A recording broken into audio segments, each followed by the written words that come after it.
ખેડામાં અમૃતપુરા ગ્રામ પંચાયતમાં bauxite lease અંગે લોક સુનાવણી હાથ ધરાઈ હતી। ગૌચર જમીનમાં લીઝ સામે ખેડૂતો અને પશુપાલકોમાં રોષ જોવા મળ્યો હતો।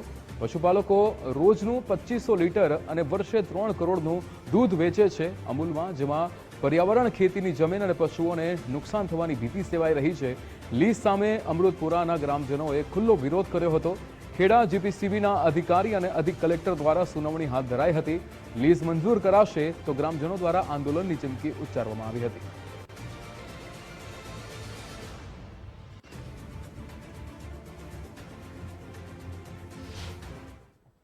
આ લોક સુનાવણી રાખી અહીંયા આગળ પ્રોજેક્ટ માંગવા માટે જે એનું ખરું ને બોક્સાઇટનું, એના માટે આ લોકોએ મીટિંગ રાખી છે।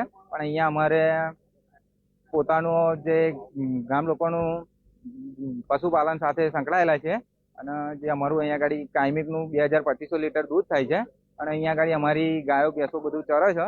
એટલે અમારો ગામ લોકો અથવા ખેડૂતોનો બધાનો એ જ એમ છે કે અહીંયા અમારે કોઈ જાતની પરવાનગી સરકારશ્રીને અપીલ છે કે અહીંયા આગળ કોઈ જાતનું આપવામાં આવે નહીં। કલેક્ટરને મારે કહેવું છે કે સ્ટોકનું એને જે આપ્યું હોય સ્ટોક, તો એની અંદર ભરવાનું કંઈથી, તો બાજુની જે છે એને ખોટી રીતે ભૂ માફિયાની છે એવો 2 નંબરનું કરીને સ્ટોકમાં માલ નાખે છે, પછી રોયલ્ટી કાઢે છે।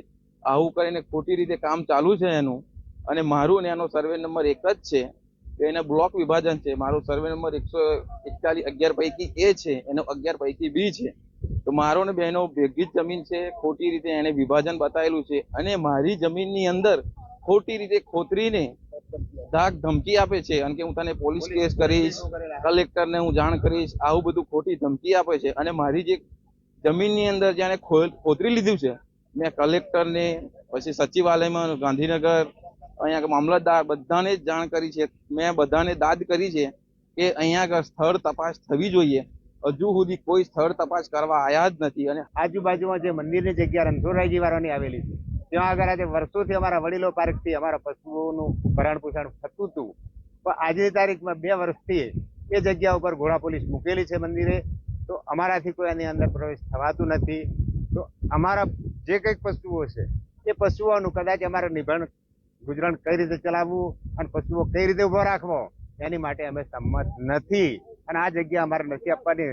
રાજ્ય સરકાર, કેન્દ્ર સરકાર કે દિલ્હી સરકાર આપે પણ અમારે આપવાની નથી ગમે તે મંજૂર। ઠાસરા તાલુકાના અમૃતપુરા ગામે આજે પ્રદૂષણ વિભાગ દ્વારા આરએસની ઉપસ્થિતિમાં લોક સુનાવણી હાથ ધરવામાં આવી હતી। દ્રશ્ય બતાવવા માંગીશ કે આ અમૃતપુરાનું જે ગૌચર છે તેની અંદર સરકાર દ્વારા હવે લીઝ ફાળવવામાં આવી છે અને આ લીઝ અંગે જે વાંધા વિરોધ છે તેને લઈને અત્યારે પોલ્યુશન વિભાગ દ્વારા કહી શકાય કે લોક સુનાવણી રાખવામાં આવી છે અને તેને જ લઈને અત્યારે કહી શકાય કે અમૃતપુરામાં એક રોષનું વાતાવરણ છે તે ઊભું થયું છે। કારણ કે અહીંયા ગાડી લીઝ આવવાથી તેમના ભૂગર્ભ જળ સાથે સાથે પર્યાવરણને નુકસાન થાય, સાથે જે પશુપાલન ઉપર તે લોકો નિર્ભર છે ત્યાં ગૌચર જવાના કારણે તેને વ્યાપક નુકસાન થાય અને ભોગવવાનો વારો આવે તેવું તેમનું માનવું છે અને તેને લઈને જ તેમના દ્વારા અત્યારે સમગ્ર મામલે આ સુનાવણીની અંદર વિરોધ દર્શાવવામાં આવ્યો છે। પરંતુ કહી શકાય કે લીઝ ધારકો પોતાના આસપાસના એટલે કે 10 કિલોમીટરની વિસ્તારમાં આવતા જે અન્ય ગામના લોકો છે તેમને અહીંયા સમર્થનમાં લાવતા કહી શકાય કે થોડીક વાર માટે માહોલ તંગ થયો હતો, પરંતુ અત્યારે લોક સુનાવણી છે તે શાંતિપૂર્ણ રીતના ચાલી રહી છે અને આ લોક સુનાવણીની અંદર અમૃતપુરાના ગ્રામજનો અને પશુપાલકો દ્વારા વિરોધ દર્શાવવામાં આવ્યો છે। સંદીપ રાજપૂત સાથે ગુજરાત ફર્સ્ટ, અમૃતપુરા, ઠાસરા।